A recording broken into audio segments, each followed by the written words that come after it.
Hello అండి. ఇడ్లీ దోశ పిండి అమ్ముతూ ఏకంగా 2000 crores సంపాదించారు.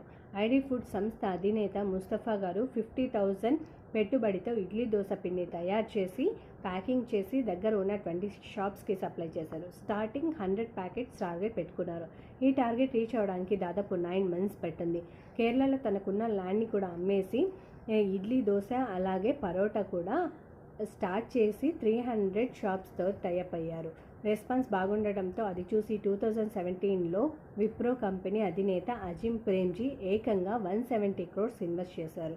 అలా వచ్చిన ఇన్వెస్ట్మెంట్తో 8,000 square feetతో ఒక ఫ్యాక్టరీని స్టార్ట్ చేసి ఇడ్లీ, వడ, దోశ పిండితో పాటు బ్రెడ్, మిల్క్, కర్డ్, పన్నీర్ కూడా సేల్ చేయడం స్టార్ట్ చేసి 2023కి 500 crores టర్నోవర్తో ఏకంగా 2000 crores సంపాదించారు ఐడీ ఫుడ్ సంస్థ ఓనర్ ముస్తఫా గారు.